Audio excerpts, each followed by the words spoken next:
Ready na po ba kayo sa salita ng Panginoon? Na panibagong putahe na ibibigay sa atin ng Diyos. Pagdating sa pagkain, siyempre gusto natin ng pagkain, di ba?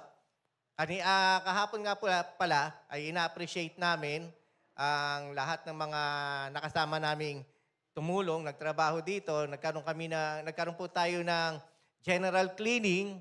Kaya malinis po yan. Pwede kayong magpaa. Sabi ganun no? Pwede kayong sumandal sa pader nang walang alikabok. And praise God, nakakatuwa naman. Sabi ko nga kay Pastor Next kahapon, habang naglilinis kami, nakakatuwa.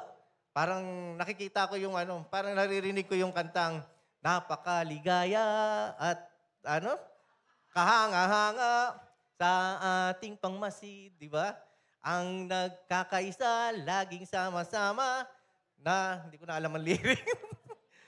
Yan. Di ba? Nakakatuwa na sama-sama tayo na gumagalaw, kumikilos. Siyempre, hindi lamang po nagkakasiyahan kami, nagkakatuwaan, merong nagbibideo. Siyempre, may kainan din na talagang nakaka-bless, nakakatuwa. Busog tayo lagi ng pagkain. Hindi lamang sa spiritual, busog din tayo, pati sa physical. Mga kapatid, kung pag-uusapan natin ang spiritual food, kung meron tayong kinakain na iba-ibang putahe, siyempre nainganyo tayo. Kung paborito mo adobo at laging kinakain mo adobo, mauumay ka. Pero siyempre, mas masarap na iba-iba yung mga natututunan natin. Amen po! Hindi yung lagi nila sinasabi ni Pastor, puro ganito, ako na lang lagi pinapatamaan. Iba naman. Iba naman talaga. At iba-iba yung sinasabi ng Panginoon sa atin. Pero alam niyo po ba yon?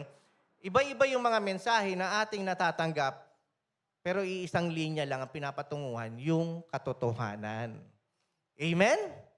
Hindi yung nagsalita si pastor ng ganito, lihis naman pala. Nagsalita si pastor ng ganito, o nasa diretsyo, nagsalita yung isang pastor, kaliwa naman pala punta. Hindi po.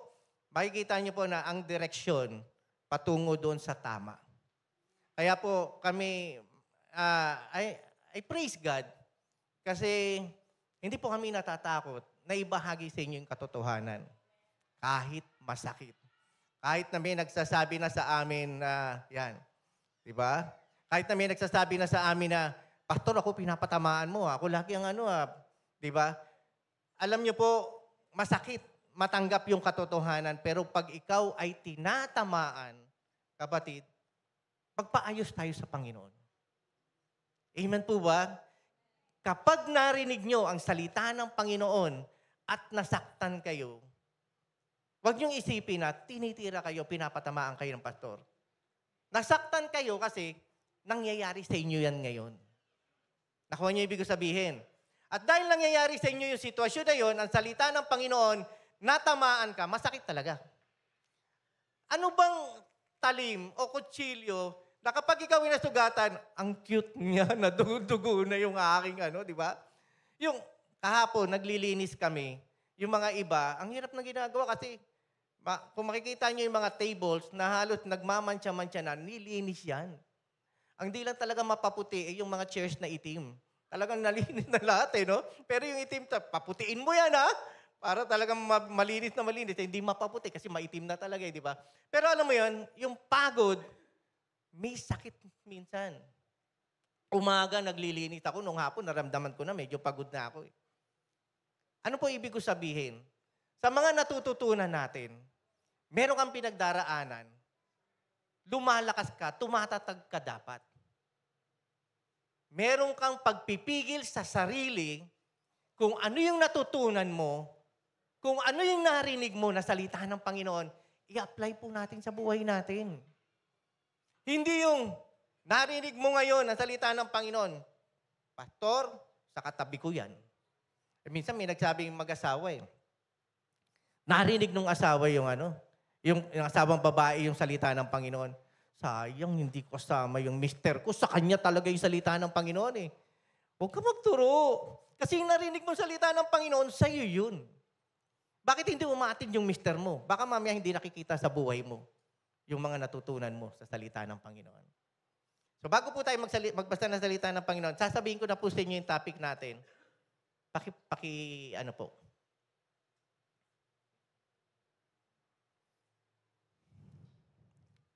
Ayan. self-discipline. So dito po tayo pumasok sa pag-aaral tungkol sa pagdidisiplina sa sarili natin. Amen. Handa na po ba kayo? Buksan po natin sa Hebrews. Hebrews chapter 12, verse 5 to 15. Alam niyo po, maraming mga pamilya dito, o may mga magulang, siyempre, in general ang pag-uusapan natin na mga tatay ang nagdidisiplina sa kanilang mga anak. Merong mga nakaranas ng matinding mga pagpapalo, matinding pagdidisiplina, depende sa dating ng mga anak. Minsan, lumalaki yung mga bata na sobrang pagdidisiplina ng tatay, kaya ang nangyayari, sumasama ang loob nila sa tatay. Pabaya tatay ko. Hindi ako inalagaan yan. Inaapi kaming ng nanay ko. Kaya lumaki yung bata, galit na galit sa tatay. Kasi nga, walang pag-aasikaso, walang pagmamahal yung pagdidisiplina ng tatay. Pero hindi ganyan ang pagtuturo sa atin ng Panginoon. Siya bilang tatay na nagdidisiplina sa kanyang mga anak, sinisiguro niya na may pagmamahal. Amen! Sige po, dako na po tayo sa Hebrews chapter 12, verse 5. Samahan niyo po ako na pag-aralan natin ang salita ng Panginoon. Sabi rito, at nakalimutan na ninyo ang pangaral na sinasabi sa inyo bilang mga anak. Anak, huwag mong ipagwalang bahala ang disiplina ng Panginoon. Huwag kang manlulupaypay kung ikaw ay sinasaway niya. Mga kapatid, sino dito ang nakaranas ng pagpapalo ng Panginoon? Taas niyo po ang kamay niyo. Yung mga iba na hindi nagtaas ng kamay, hindi niyo pa nararanasan? Ang hinihiling niyo, pagpapala. Lord, puro pagpapalo yung binibigay niyo eh. Lagi na lang ako may problema eh. Pagpapala yung pinapag-pray ko eh. Alam niyo po, habang lumalago tayo sa pananampalataya sa Panginoon, mararanasan mo yung kung paano yung tayo lumaki bilang mga bata. Pag ikaw baby pa, hindi pa naglalakad ng maayos, tinetrain ka, inaalagaan ka para maglakad ng maayos. Amen! At pag ikaw ay naglalakad na, nandiyan na yung kakulitan. Naalala ko nga po si Noemi, sabi ko kay Noemi, nahihirapan ako mag-alaga ng baby, parang bang pag kinarga ko, baka mahulog. Parang gano'n ang dating. Pag naglalakad na, sige sinabi mo yan pag naglalakad na sila, ikaw na. Napakahirap palang napakahirap palang mag-aalaga nung nag-uumpisa palang maglakad at nung naglalakad na. Kasi habul-habulin mo talaga. At least yung baby, kinakarga mo lang. Ang cute niya, di ba? Ang sarap pisil-pisilin. At pag medyo maingay sa church, okay pa yan. Pero kapag malalaki na ang ingay mo sa church, hindi ka na nakakatuwa. Nagsasalita kami rito kung ingay-ingay mo. Di ba? Hindi ka na bata. Ikaw na yung lumalago na may natututunan, nakikinig sa salita ng Panginoon. May sinasabi si Lord eh. Kaso, iba yung pinapakinggan mo. Distracted ka ng mga bagay na nakikita mo sa paligid mo. Kaya hindi mo naririnig yung sinasabi ng Panginoon na pagtuturo sa'yo. Amen? Distracted ka eh. Wala kang pera. Instead na magtiwala ka, manangan sa Panginoon kung sino-sinong hinahanap mo. Kapag nagtiwala ka sa tao na bibigyan ka niya, hindi ka niya binigyan, madidisappoint ka na. Tapos sisisihin mo si Lord. Hindi ka niya pinagpapala. Hindi sumasagot sa mga panalangin mo. Pamilya mo, ang gulo-gulo na di ba? Pinanganak ka ng mahirap, mamamatay ka ng mahirap. Yun ang thinking mo eh. Yun ang pananaw mo eh. Yun ang mindset mo. Wala yung mindset mo sa ikalalago mo. Wala yung mindset mo sa ikagaganda ng buhay mo. Bakit ka pa naging Kristiyano? Bakit mo pa tinanggap ang Panginoon? Sino ba nag-invite sa'yo sa church? Sino ba nag-encourage sa'yo? Hanggang diyan ka na lang ba? Ang thinking na, ano ba tawag dito? Sa umpisa lang, ningas kugon. At pag-aaralan natin yung mga karakter ng Pinoy di ba? Nung una, crab mentality. Ngayon naman, ningas kugon. Yung bang, hanggang umpisa ka lang. Kapag may nangyari sa buhay mo, ayawan na. Ay, ningas kugon. Ang sipag mo, ang tiyaga mo di ba? Nandiyan ka, eto na, tapos biglang nagkaroon ng problema. Wala na. Pangilan ka sa buto na naikwento sa parable of the sower. Natanim sa puso mo yung narinig mong salita ng Panginoon and yet inagaw ng kaaway. O dahil sa mga problema pinagdaraanan mo, anong nangyari? Ayoko na. Paano tayo dinidisiplina ng Panginoon? Una, paano natin naririnig ang boses ng Panginoon? Na sinasabi sa atin kung ano yung dapat natin gawin. Sabi rito sa verse 6, sapagkat dinidisiplina ng Panginoon ang kanyang minamahal. Kapatid, kung alam mo lang kung gaano ka kamahal ng Panginoon, ang itinuturo niya sa ikabubuti mo. Tigas ng ulo natin, di ba?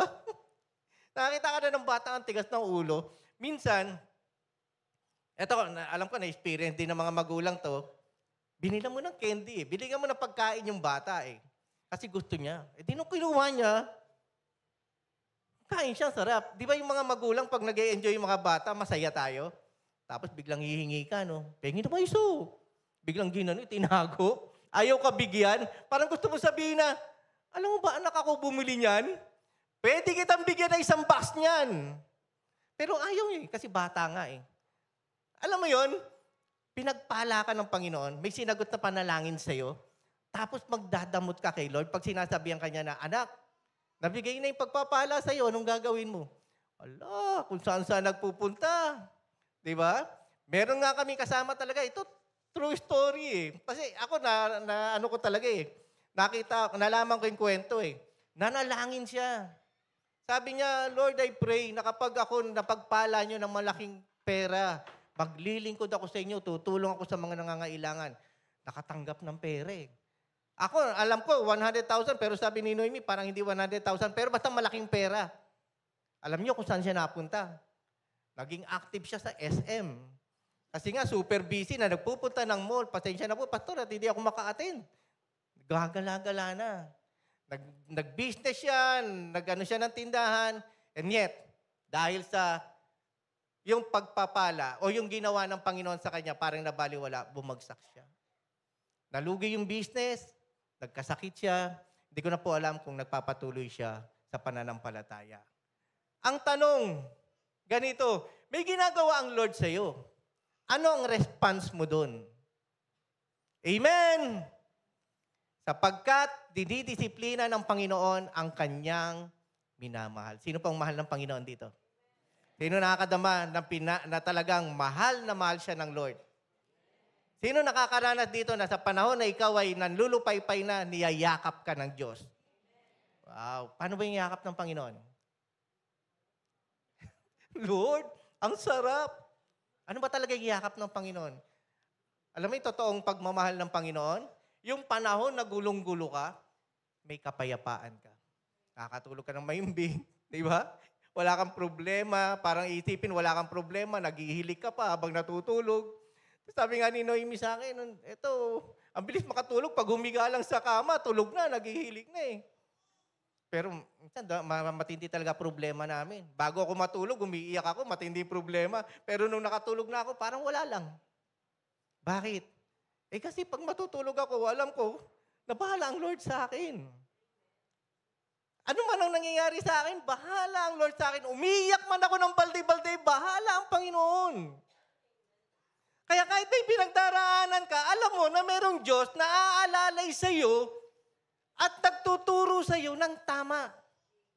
Ang problema, paano mo isasapamuhay ang mga natutunan mo? Sabi po rito, tuloy po natin, at pinarurusahan ang bawat itinuturing na anak. Kapatid, the word pinarurusahan, hindi po ito yung pinarurusahan na wala siyang pakialam sa iyo. Pinarusahan ka, pinalo ka, pero wala siyang pakialam. Ito yung mga situation na panay ang punta mo sa kung saan-saan, sinasabihan ka na ng Panginoon, sa iba ka pa rin nagpupunta. Baka dumating ang panahon na magkaroon ng matinding pagsubok sa buhay mo, nagkasakit ka ng matindi, sa kakalalapit sa Diyos. Wag nawang mangyari. Na maaaksidente pa, kasi totoo may mga nangyayaring ganyan, di ba? Na maaaksidente pa yung tao, saka lang ma-realize, Lord, kailangan kita sa buhay ko. noon, binabaliwala natin eh. Binabaliwala mo yung pagdidisiplina ng Diyos sa'yo. Kapatid, ang nangyayari, tumitingin ka sa tao. Ang mga nagbibigay ng mensahe, ginagamit ng Panginoon, mga messengers, mga preachers. Sa pamamagitan nila, na ibabahagi sa atin ang salita ng Panginoon. Ang problema, yun, sinasabi ng Lord sa atin, lalo na pag nasasaktan ka. Pero hindi ka tumitingin sa Panginoon. Tumitingin ka sa pastor o dun sa tao na nagbigay ng message. Grabe to. Look who's talking. Akala mo naman, ako lang yung may kasalanan. Matindi pa nga kasalanan mo eh. Ganyan tayo eh. Pag natatamaan tayo, turo tayo eh. Pero yung turo mo, mas marami ang nakaturong daliri sa'yo. Amen! Pag ang Panginoon nagdisiplina sa atin, sa ikabubuti natin yan. Hindi po yan sa ikasasama natin. Kaya tanggapin po natin. Kahit masakit, kahit mahirap, ang gusto niya, mapaayos ka. Ang sabi rito, magtiis kayo alang-alang sa disiplina. Sinong gusto madisiplina rito? Wow, dami ha. Sino pong gustong madisiplina ng Panginoon dito? Naririnig kayo ng Panginoon. Naririnig tayo ng Lord. Ako, sinasabi ko po sa inyo, pinalaki po ako ng father ko. Kasi father ko hindi hindi namamalo eh. Pero busog kami sa pangaral. At naaalala ko pa yung mga sinasabing pangaral ng father ko until now. One time, sinabi niya sa akin, David, iwasan mo yung mga drugs kasi yan, mapapahama ka dyan. Alam mo, meron akong kasama na sinabi niya sa akin, David, okay lang to, marijuana, wala naman tong problema eh. Hindi naman to katulad ng mga drugs na matitindi. Alam mo kung ano nasa isip ko noon? Hindi pa po ako born again noon ha. Sabi ko, ayoko. Hindi ko titingnan yan. Kasi ang nasa isip ko, sinabi ng father ko, mapapahamak ako dito. Pag tinake ko yan, mapapahamak ako. Alam mo yung nasa isip ko? Yung pangaral ng father ko. Sabi niya, pag nag-aral ka, maraming mga fraternity dyan, baka mamaya mapaano ka, huwag kang sasali sa fraternity. Nag-aral ako sa Adamson, maraming fraternity dyan eh. Naglalaban-laban pa eh. Pero merong akong classmate na lumapit sa akin, David, okay itong fraternity na to. Maliit na grupo lang to, pagsasama lang, samahan lang to, barkadahan. Sabi ko, ayokong sumali, okay na ako, sabi kong gano'n. Bakit? Kasi nasa isip ko, yung pangaral ng tatay ko, nang papapahamak ako, mapapariwara ako, at pag napabarkada ako sa fraternity, baka may mangyari sa akin. So yung kagad ang nasa isip ko. At tumatak sa isip ko, yung mga bagay na gano'n, pag nagagalit sa akin yung father ko, pinapalo lang ako ng mahina. Alam mo yun? Hindi siya sanay kasi na namamalo. So nakagisnan ko po yan, dumating sa kami na, nagkaroon na kami ng anak, hindi rin po ako namamalo. Sabi ni Noemi sa akin, disiplinahin mo yung mga anak mo kasi nakalagay sa Bible yan. Ayoko i-force sa sarili ko na mamalo. Tapos yung pagdidisiplina, yung palo, galing sa galit. Sabi ko, si Noemi kasi, siyempre, mas disciplinary yan sa akin yan. Mas matindi pinagdaanan yan sa magulang niya. So, depende talaga sa pagpapalaki sa'yo eh. Hindi ko sinasabi na ang mga magulang huwag mamalo kasi nakalagay sa Bible yan para i-disiplina. Pero once na nagdisiplina ka sa anak mo, siguraduhin mo na ipapaliwanag mo kung bakit mo siya dinisiplina, kung bakit mo siya pinalo. Amen! Hindi yung namalo ka dahil sa galit, tapos pababayaan mo na lang. Hindi alam nung bata, lumalaki siya, na pinaggalitan siya, pinalo siya. Pero ano yun? Wala naman ako kasalanan ah. Ba't mo ako pinalo? Lumalaki siya na hindi alam kung ano yung tama. Ang Panginoon natin, pag nagdisiplina, ipapaalam niya sa iyo kung ano yung dapat mong gawin. Tinetrain ka, tinuturuan ka, dinidisiplina ka ng Panginoon sa ikabubuti mo. Sa ikabubuti natin, mga kapatid. Amen! Palakpakan po natin ang Panginoon. Kasi siya ang Diyos na nagtuturo sa atin, nagdidisiplina sa atin para ituwid ka ng landas. At ang sabi rito, kayo ay pinapakitunguhan ng Diyos bilang mga anak. Bilang mga anak, tandaan nyo, kapag ikaw ay hindi dinisiplina, ibig sabihin hindi ka tunay na anak. Anak namin si TJ, si Hazel. Kaya namin disiplinahin yan. Kaya namin sabihan yan. Pero pag merong ibang bata na nakita kami na hindi maganda yung ginagawa, ay ba hindi ko pwede paluin yan. Makita ko si Lucas, alang ingay mo Lucas, umanda ka sabi, papaluin kita mamaya. Hindi ko papaluin yan. Bata yan eh. Saka may mga pamilya yan. Diba? Pero susuwayin mo yung mga bata. Oy, huwag kang lalo na pag may mga naglilikot. Pero never mong papaluin dahil wala kang karapatan na paluin ang ibang anak. So that means, ang tunay mong anak, ang dinidisiplina mo para siya mapanuto, para siya mapatama. Amen? Huwag na huwag kang magtotolerate ng mali ng anak mo. Anak mo yan, yes, mahal mo yan. Pero huwag mo ito-tolerate hanggang sa siya'y mapasama. Para ka na lang nagpaaral, nagpalaki ng anak para ikulong pagdating sa bandang huli. Ano ibig ko sabihin?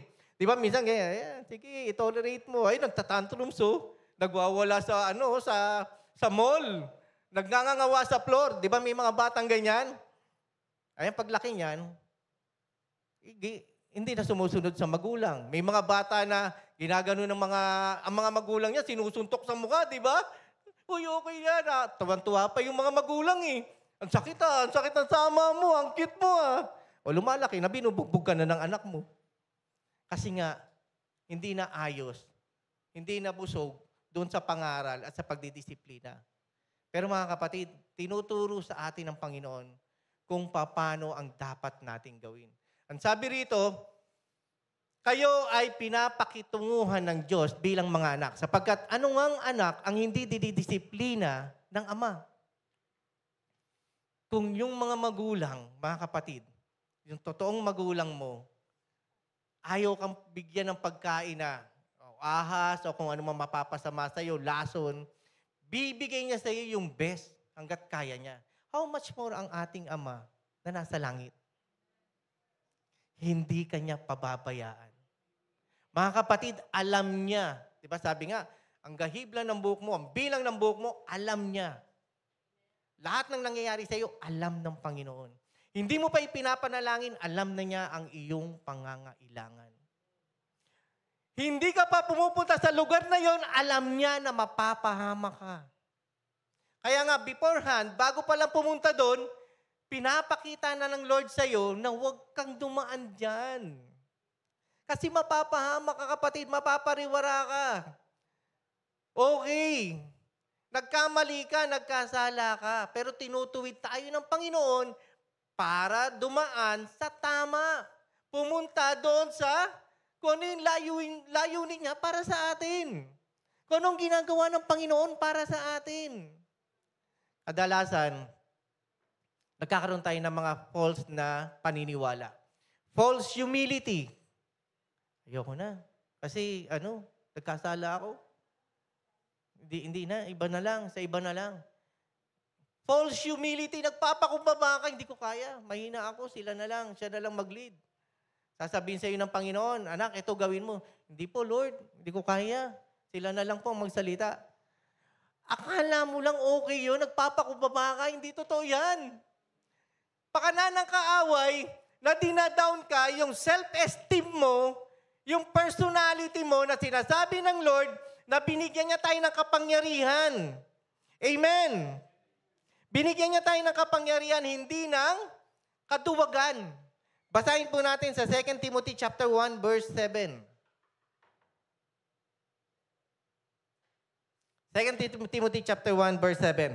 Sabi rito, what does the Bible says about self-discipline? Ano ba ang itinuturo ng Panginoon sa atin patungkol sa pagdidisiplina sa sarili? Dinidisiplina ka ng Diyos. Ano ang reply mo? Ano ang sagot mo dyan? Wala lang. Deadma lang. Pag narinig mo, pag sinabi ng Lord sa'yo, deadma lang. Nakarinig ka ng salita ng Panginoon ngayon, natutunan mo, ay okay po, Pastor.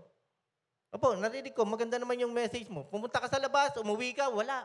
Wala kang natutunan. Naengganyo ka lang. Nagandahan ka lang sa message, pero hindi na-apply sa buhay mo. Amen? Meron nga umattend ng church, ang galing ng preacher, ang ganda na sinasabi. Tapos pag uwi, sabi ng mga kapatiran na hindi naka-attend, naka-attend ka ba? Yes, naka-attend ako. Ang ganda nga ng preaching eh. Talaga? Anong topic? Hindi ko alam, pero ang ganda eh. Ano ba yung ibig sabihin nung sinabi ng preacher? Hindi ko alam eh, pero ang ganda, ang galing niya magsalita. Nagandahan ka lang, pero wala ka natutunan. Amen? Narinig mo, ang galing magsalita ng tao, pero hindi na-apply sa buhay mo. Ano bang ibig sabihin ng self-discipline based sa Bible? Number 1, ang sabi rito, bago po natin basahin niya, number 1, it comes from God. Yung pagdidisiplina sa sarili, kapatid, hindi mo kaya. Tapatan tayo, hindi natin kayang disiplinahin ang sarili natin. Diba, sabi nga sa Bible yung gusto mong gawin, hindi mo magawa. Ang ayaw mong gawin, yun ang nagagawa mo, di ba? Kaya nga, kasi nandito tayo Gusto kong bumait, Lord, pero hindi ko magawa. Pero ang nagagawa ko, yung kasalanan ginagawa ko. Hindi ko mapigil ang sarili ko, hindi ko makontrol. Kaya ang pagdidisiplina sa sarili, galing pa rin sa Panginoon. Kapatid, tingnan niyo yung mga katabi niyo. Nagkakasala ka pa ba, kapatid? Huwag kang manghuhusga. Ano ibig ko sabihin? Huwag mong sasabihin, huwag mong pipilitin yung tao na magbago. Pastor, ang tagal na ng asawa ko, hanggang ngayon hindi pa rin nagbabago. Yun at yun pa rin. Uma-attend sa church pero hindi pa rin nagbabago. Pag-pray mo lang. Pag-pray mo lang yung asawa mo, pag-pray mo lang yung pinapanalangin mo mga kapatid mo, mga kaibigan mo, mga mahal mo sa buhay.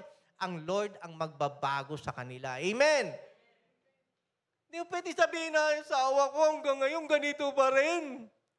Ang tanong, ikaw ba, may nabago na ang Panginoon sa iyo? Ewan ko nga po, Lord Di ba? Sabi rito sa 2 Timothy chapter 1 verse 7, sapagkat hindi tayo binigyan ng Diyos ng espiritu ng kaduwagan.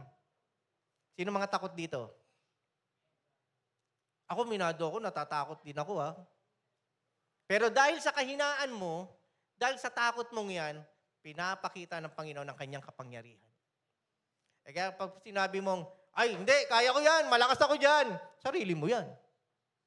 Sa panahon na nanghihina ka, sa panahon na kinakabahan ka, doon mo nakikita yung pagkatao mo na mahina ka. Nagdidepende ka sa kapangyarihan ng Panginoon. Amen!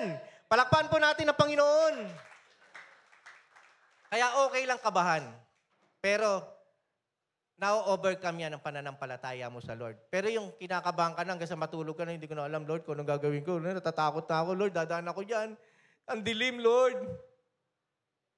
Naranasan nyo na yun? Dumaan ka sa isang lugar na madilim, ayokong dumaan dyan kasi may mga hold-upper dyan, may mga kidnapper dyan, mga ganyan. Yaman kidnapper talaga no? Di ba? May takot ka. Pero yung takot mo na yan, ino-overcome yan, ang pananampalataya mo ay hindi. Satanas, lumayas ka. Sa Panginoon ako magtitiwala. One time, di ba, nakwento ko na sa inyo, si TJ nun, may pinuntahan sa labas, inabot ng madaling araw. Kasi nga, may event, pero message namin, sabi namin, mag-message ka naman, tumawag ka naman para alam namin kung nasan ka.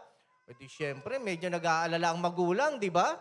Pag nag-aalala kang ganyan, nagpe-pray ka, Lord, I pray na makauwi na po si TJ ng maayos, ligtas at payapa.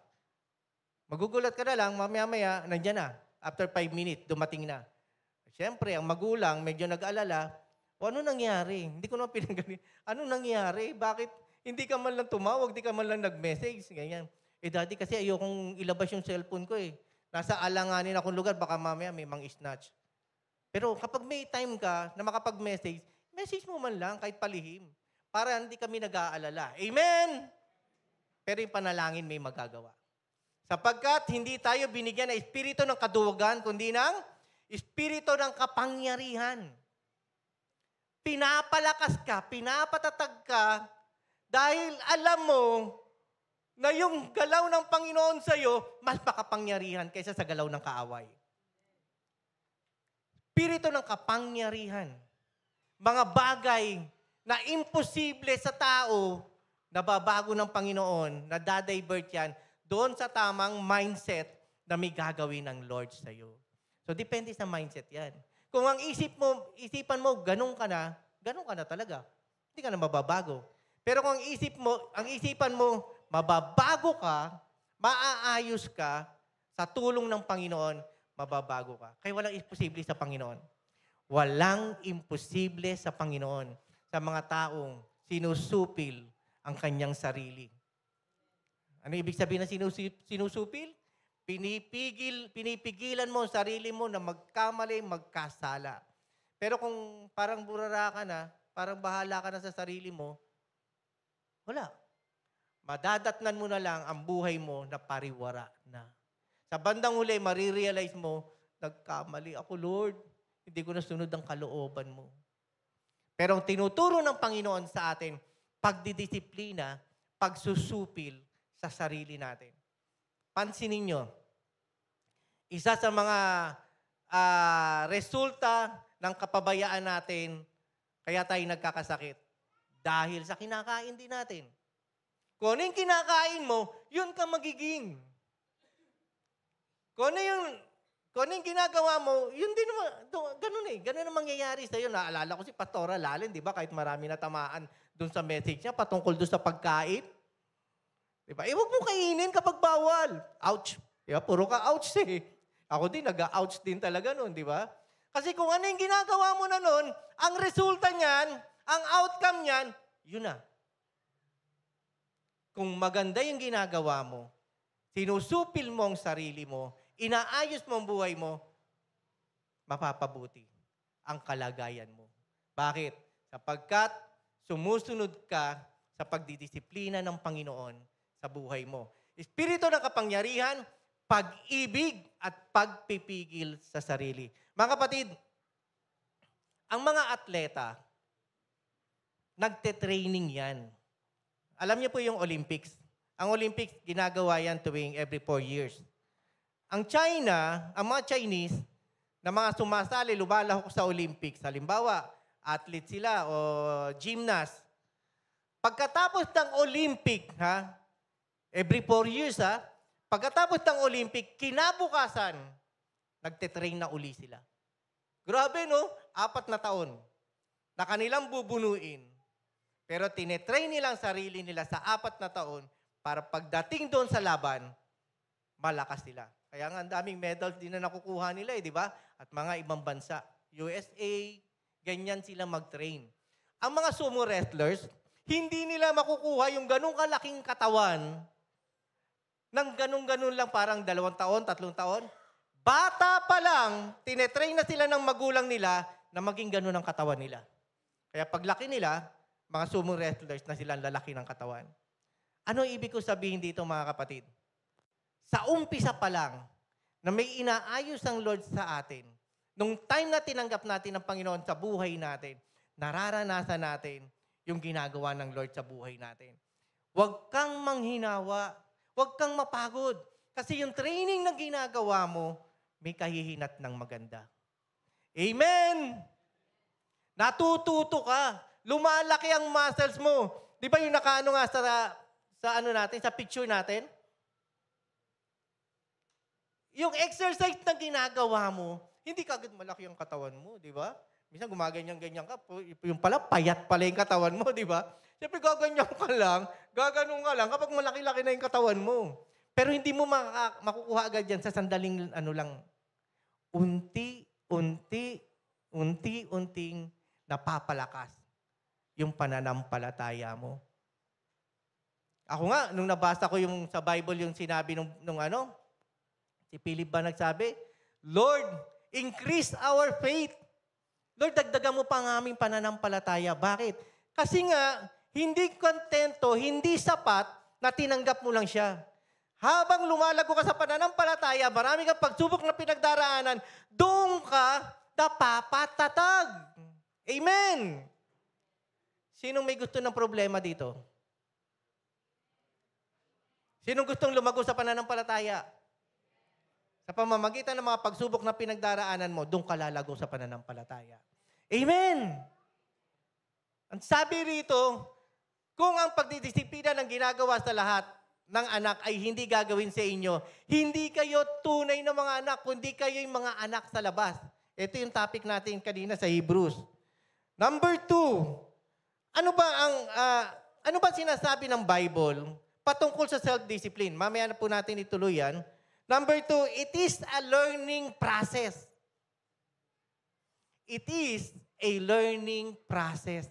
May proseso. Hindi ka basta-basta, matatag na ako matagal na akong sa pananampalataya. Naalala ko po nung nakilala kong Panginoon, 1985. Tagal na, no? 1985. Bago lang talaga ako, pero nung tinanggap ko si Lord sa buhay ko, grabe yung pagiging active ko. Di ba nakakita na kayo ng mga Kristiyano na kabago-bago lang, akala mo kung sino na umastay, di ba? Parang ang dami mo nang nalalaman eh. Ako kasi, nung tinanggap ko ang Panginoon, talagang sabi ko, parang gusto kong maglingkod kay Lord. Nagba-Bible study kagad kami doon sa mga kaibigan ko, nagpupunta kami sa mga iba't ibang lugar.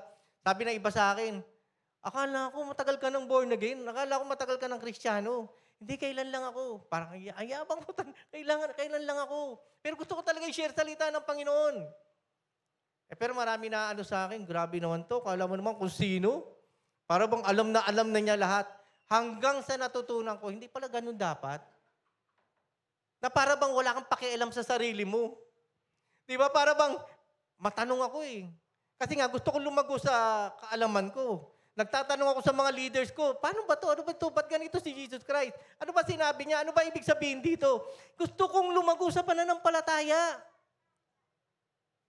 Kaya lang, marami nakaka-misinterpret sa akin kasi nga, parang sobrang active mo, gusto mo na lahat salihan ng mga ministries, kasi nga gusto mo lumago sa pananampalataya.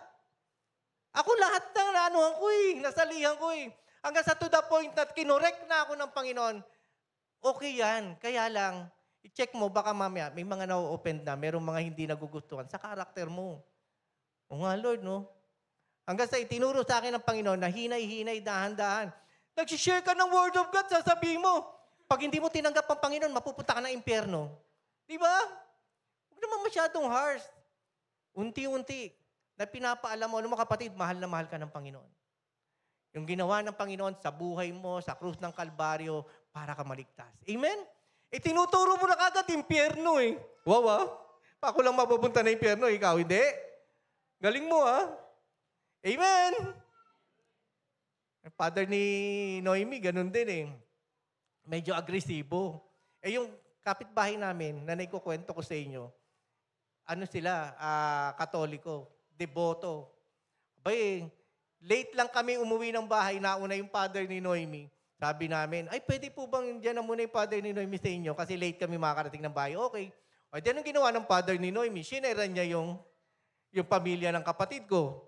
Ang church sa kanila, alam mo, kailangan nyo tanggapin ng Panginoon kasi pag di nyo tinanggap ang Panginoon, mapupunta kayo ng impyerno. Doon sabi sa akin ng hipag ko, doon sabi sa akin ng mga kamag-anak namin, David, grabe naman yung tatay ni Noemi. Ano kala niya sa amin? Di kami Christian kung magsalita? Alam mo yon? Tinuturuan ka ng Panginoon sa mga sinasabi mo na nung una, hindi mo pa alam na, parang nakakasakit ka. Nakakasakit ka na sinasabi Hanggang sa unti-unti tinuturuan ka ng Panginoon na maayos. Yung tamang approach. Amen! Tinetrain tayo ng Lord. Hindi na ikaw yung dati na agresibo, masyado ka namang magsalita na nakaka-open na iba, ikaw ay binabago ng Panginoon na tinaayos ng Lord. It is a learning process. At sa proseso, napakasakit. Para kang tinatapyas talaga. Alam niyo ano ba tawag doon? Yung inaano na kahoy para luminis. Tapos, para maging makintab siya, masakit po yun. Yung binabago sa iyo ng Lord na karakter mo dati, ikaw ito, tinuturuan ka ng Panginoon, napakahirap.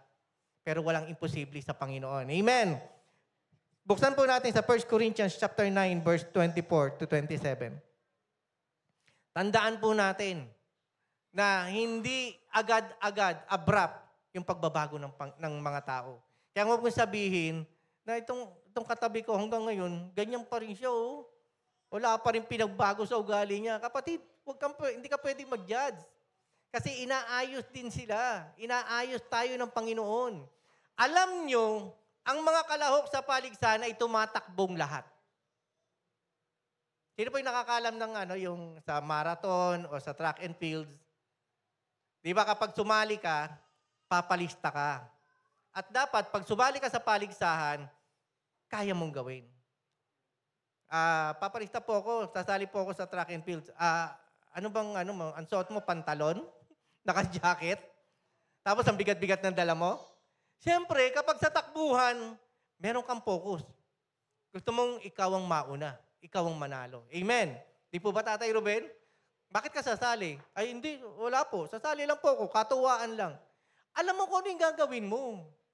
Alam mo kung ano sasalihan mo. Alam ka naman, tumatakbo ka ng marathon, tapos suntok ka ng suntok. Hindi marathon, hindi takbuhan ang pinuntahan mo. Dapat subali ka ng boxing. Di ba? Takbo ka ng takbo, sumushoot ka ng bola. Hindi ganun. Alam mo kung ano yung sinalihan mo. Alam mo kung ano yung pagiging born again. Alam mo kung ano yung Kristiyano. Alam mo kung ano yung anak ng Diyos. Amen. Marami tumanggap sa Panginoon dahil sa dami ng mga problema. Marami tumanggap sa Panginoon dahil sa may mga pinagdaraanan.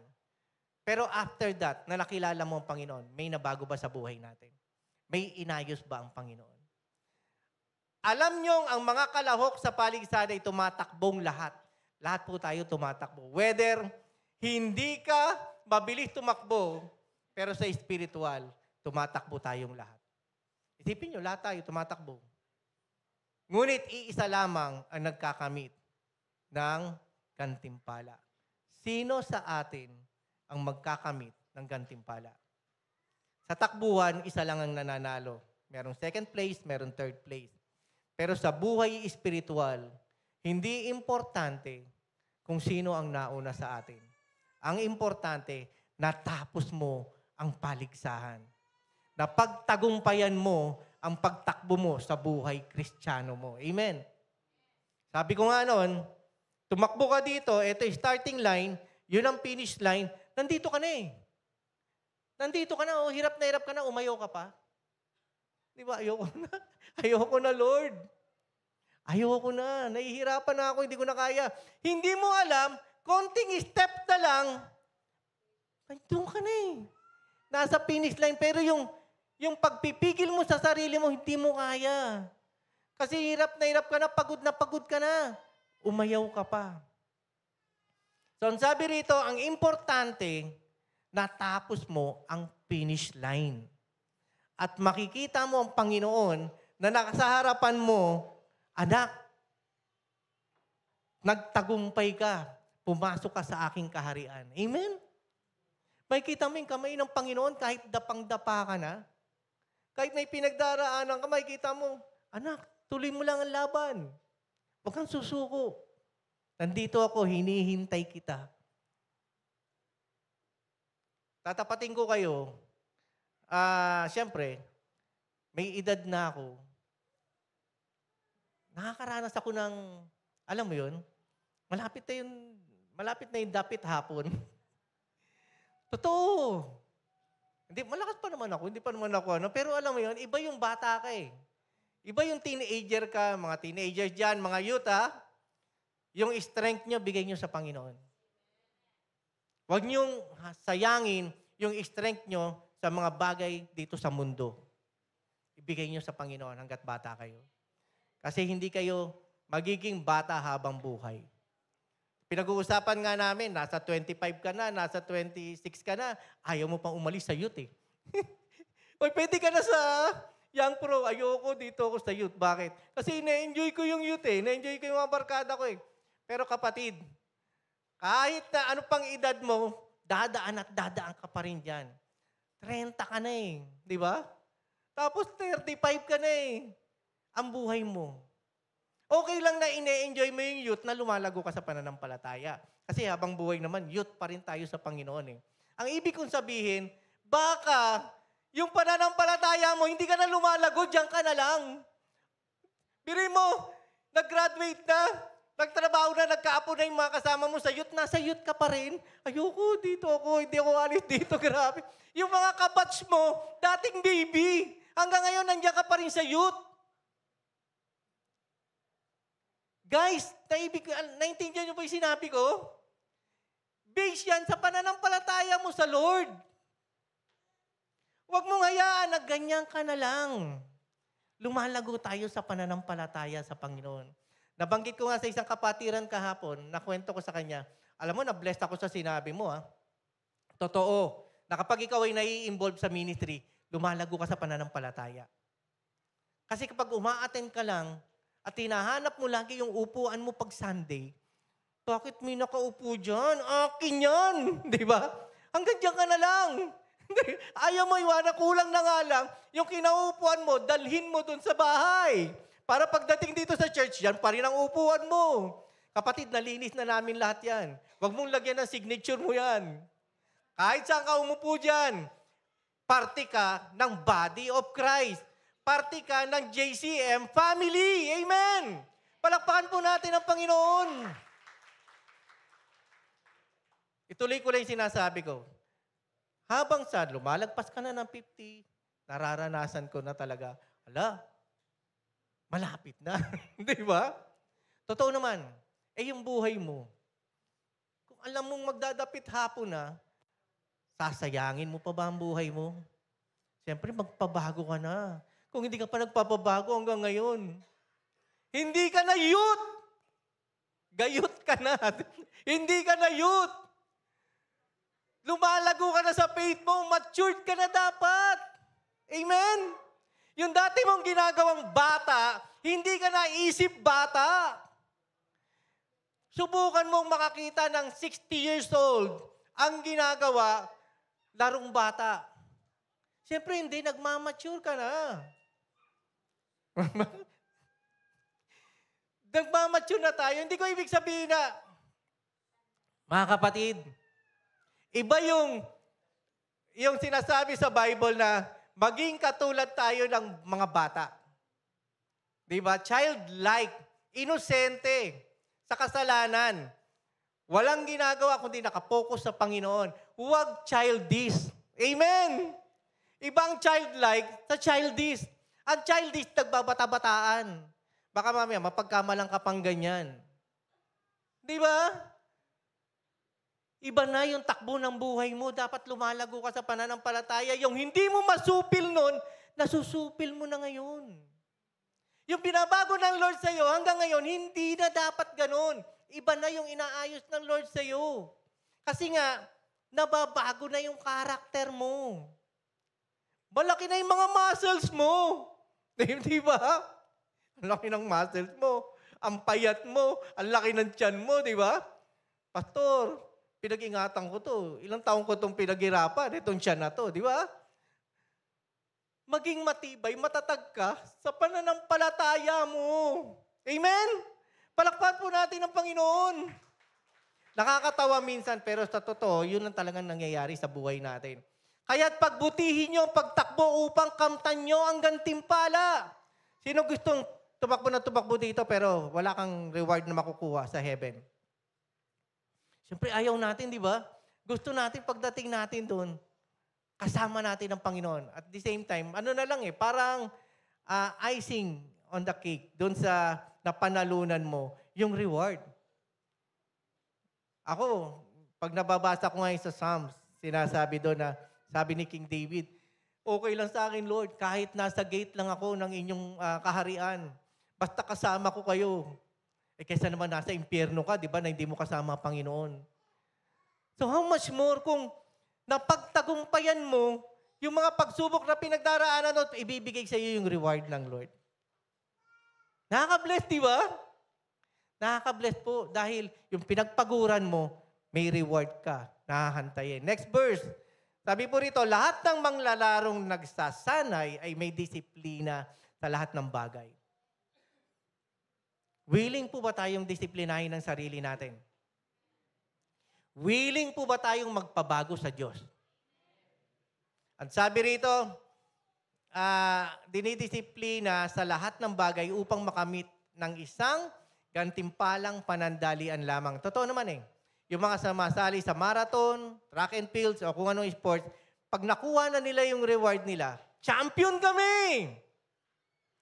First place kami! And yet, panandalian lang po yan. Nakakalimutan ka na ng mga tao.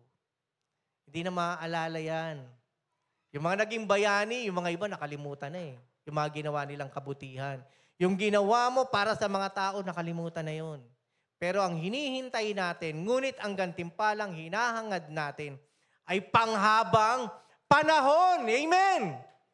Naghihintay tayo sa reward na panghabang panahon. Kasama natin ang Panginoon. Amen! Palakpakan po natin ang Panginoon. Hindi ka nagpapakahirap dito sa wala lang. Nagsusumikap tayo na magpabago at magpaturo sa Panginoon dahil hinihintay natin yung gusto ng Panginoon na mangyari sa atin. Hindi ako tumatakbo ng walang patutunguhan. Nakita na ba kayo ng tumatakbo?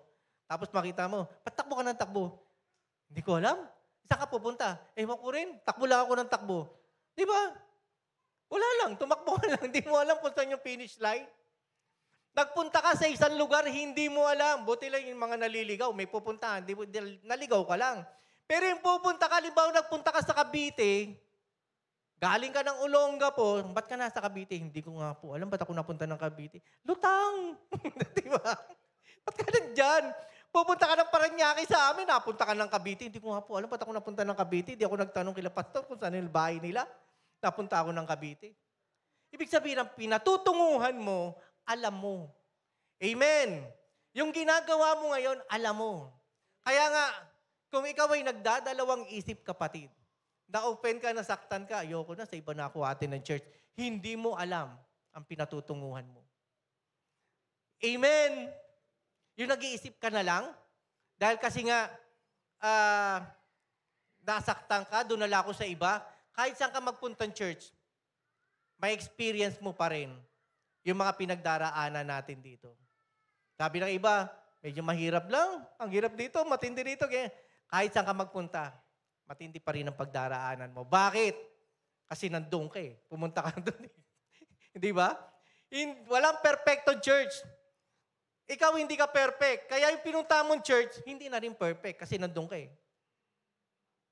So kahit saan ka magpunta, kahit anong gawin mo, kailangan alam natin yung pinapagawa ng Panginoon sa buhay natin. Saan ka ba talaga nakaplant? Isa kang halaman. Saan paso ka nakatanim? Hindi yung, ako yung hardinero, eto yung paso mo, ililipat kita rito Tapos paso mo, ay, hindi maganda, lipat kita rito Ano mangyayari sa halaman? Baka mamatayan. Palipat-lipat. Palipat-lipat. Kaya yun yung nangyayari, di ba? Hindi ako sumusuntok sa hangin. Nakita mo na ba si Pacquiao na sumuntok sa hangin? Siyempre, tumatama rin siya, di ba? Kasi magaling nga. Yung sumusuntok sa kalaban na wala naman palang kalaban, suntok lang ng suntok. Di ba? Sino kalaban nito? Nagbo-boxing, sino kalaban nito? Hindi tayo sumusuntok sa hangin. Bawat suntok mo, sa pool dapat ang kaaway. Amen! Bawat suntok mo, sa pool dapat ang kaaway. Alam mo kung saan ka abante, alam mo kung saan ka atras. Hindi ka umaatras dahil takot ka. Umaatras ka sa kasalanan na pwede mong magawa. Pero ikaw, dapat lumalago ka sa pananampalataya mo. 27.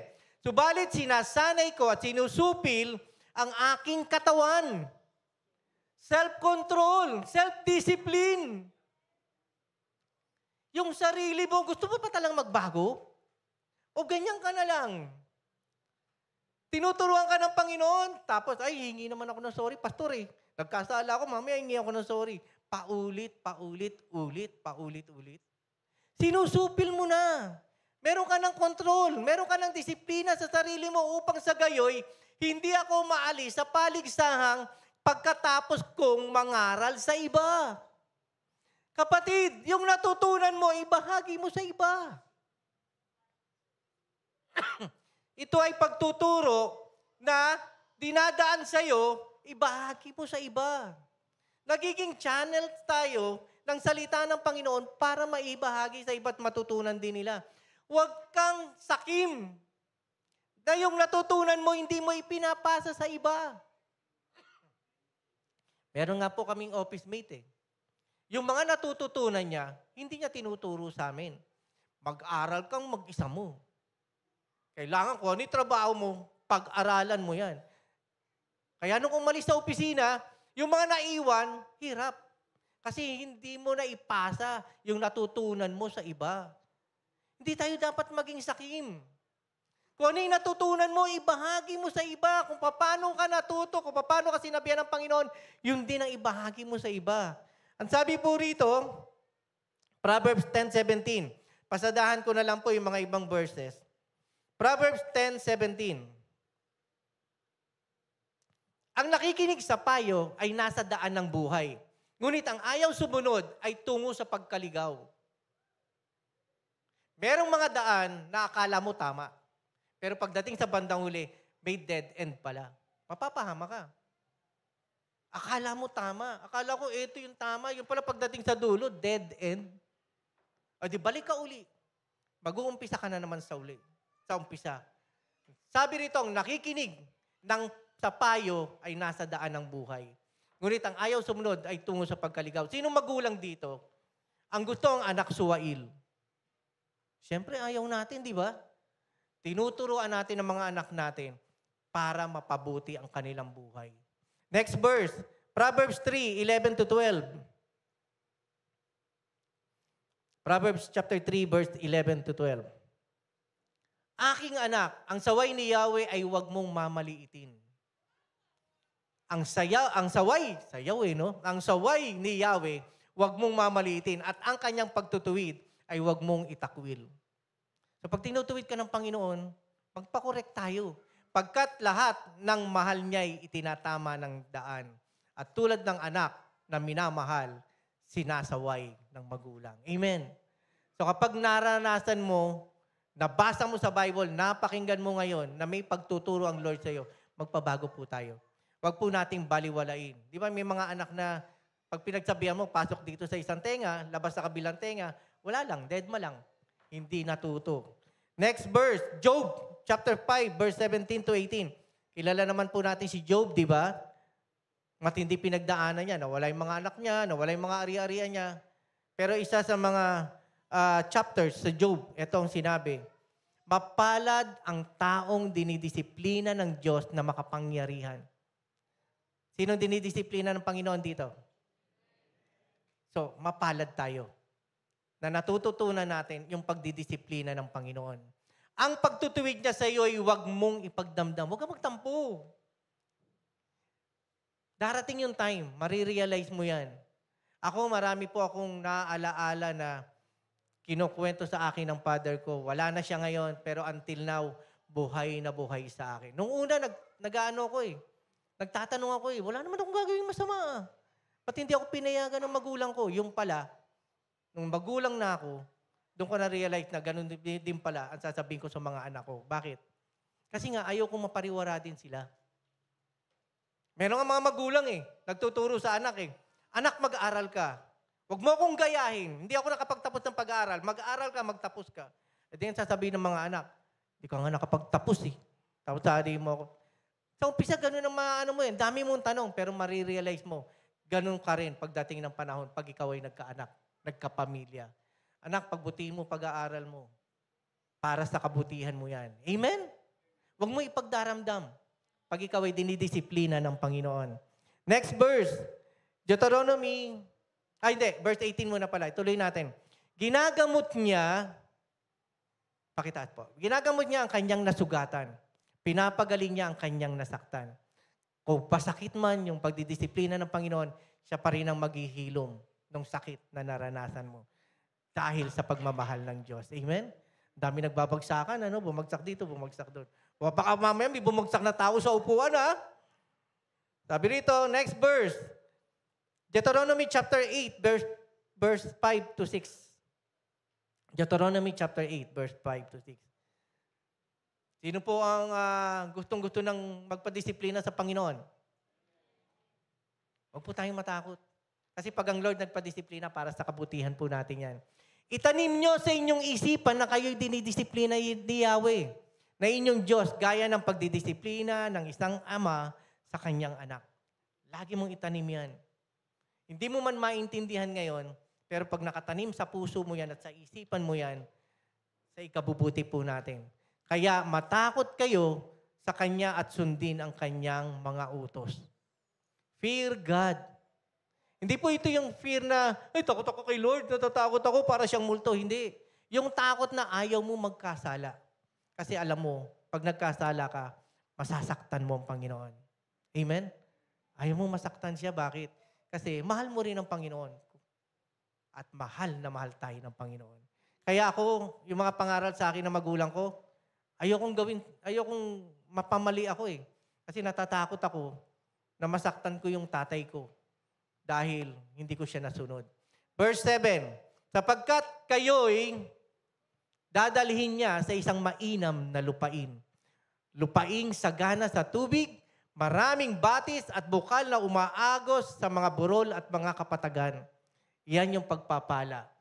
Na after ng pagsunod mo sa Panginoon, bumubuhos na pagpapala. Amen?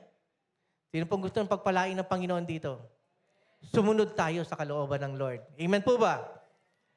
Sabi po, last verses, sabi po rito, 2 Corinthians chapter 7, verse 9 to 10.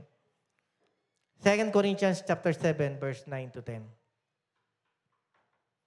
Ngayon ay nagagalak na ako sapagkat ang kalungkutang iyon ang ginamit ng Diyos para akayin kayo na pagsisihan at talikuran ang inyong pagkakasala. Kaya't hindi kayo napasama dahil sa amin. So yung pagdidisiplina sa sarili, pagtalikod sa mga bagay na makakapagpahina para sa inyo at pagsunod sa kalooban ng Panginoon na makakapagpalakas sa ating pananampalataya. And verse 10, sapagkat ang kalungkutang buhat sa Diyos, ito po pakinggan nyo, ang kalungkutang buhat sa Diyos ay nagbubunga ng pagsisisi. Hindi po tayo nagsisisi pero wala ring nangyari sa'yo. Nagsisisi ka pero may nabago sa'yo. At pagbabago tungo sa kaligtasan. Ngunit ang kalungkutang dulot ng mundong ito, dulot ng mundo ay humahantong sa kamatayan. Hindi po tayo sumusunod sa kalooban ng Panginoon tapos wala lang. Sumusunod tayo sa kalooban ng Panginoon, tumitibay, tumatatag ang ating pananampalataya. Amen po ba? Iiwanan ko po sa inyo itong mensahe na ito. Self-discipline helps you to stay focused on God. Ang pagdidisiplina po sa sarili ay tinutulungan tayong mag-stay focused sa Panginoon. Doon ka lang. Kahit ang hirap, doon ka lang. Ang hirap naman ng pagdidisiplina sa akin, hindi. Para sa iyo yan, stay focused. Stay focused. Pag hindi ka nakapokus sa ginagawa mo, yung alam mo, may ginagawa ka, nagkikipagkwentuhan ka, inabot ka na ng ilang oras sa ginagawa mo. Bakit? Kasi nga, hindi ka nakapokus sa ginagawa mo. Number 2, resist distraction. Iniiwasan mo, nilalayuan mo. Hindi yung nakita mong magkakasala ka, ay hindi, dito lang ako, matibay ako, kaya ko yan malagpasan. Kung mahina ka dyan, babagsak ka dyan. Resist distraction. Kung anong ginawa ni Joseph, nung time na tinutokso siya ng asawa ni Potiphar, tinalikuran niya, tinakbuhan niya. Kahit nga naiwan na yung balabal basta siya, lumayo siya, umiwas sa tukso. Anumang kahinaan mo, kapatid, iwasan mo yan. Kasi pag hindi mo iniwasan yan, hindi ka lalago sa pananampalataya. Number 3, persistence. Pagpupursiging until you reach your goal. Nagpupursigi ka. Meron kang finish line na inaabot. Gusto mong makamit yun.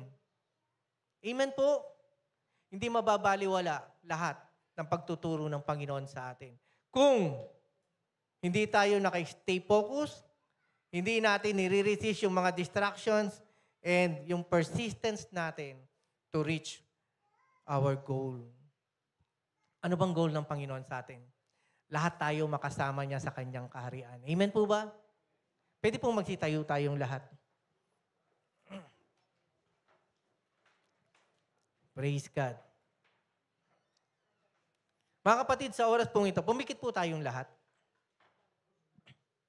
Mananalangin po ako. Sabi nga po sa Bible, kung narinig mo ang salita ng Panginoon, tatamaan ka ng salita ng Diyos, magpaayos tayo, magpabago tayo. Ito po yung panahon na sinasabi niya sa atin, anak, mahal kita, ayaw kitang mapahamak.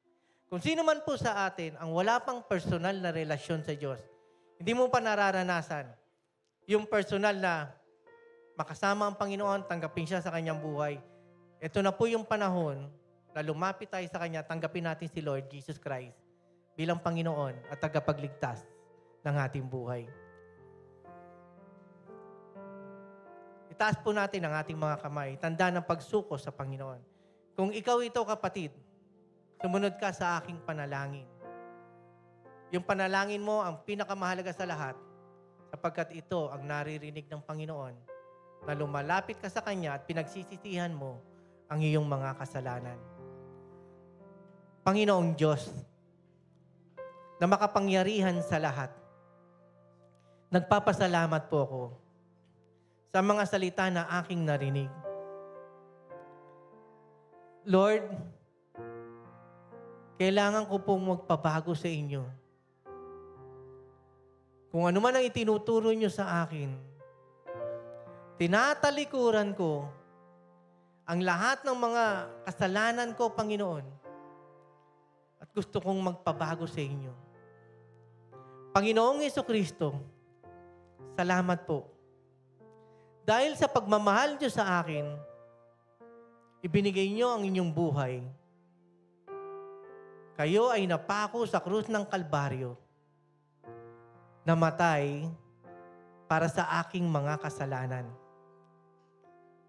Patawarin niyo po ako, Panginoon. Pinagsisisihan ko ang aking mga nagawang kasalanan. Ang katigasan ng aking ulo. Salamat po, Panginoon. Lord, binubuksan ko ang pintuan ng aking puso.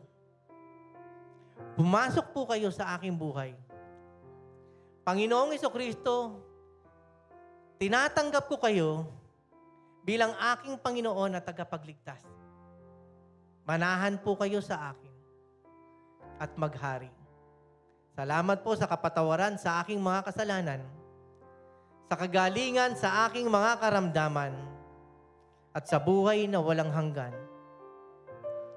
Muli, binabalik ko po sa inyo ang lahat ng kapurihan at pasasalamat sa pangalan ni Jesus. Amen. Ako na lang po mananalangin. Panginoon, nagpapasalamat kami sa inyo, Diyos, sa lahat ng aming mga natutunan.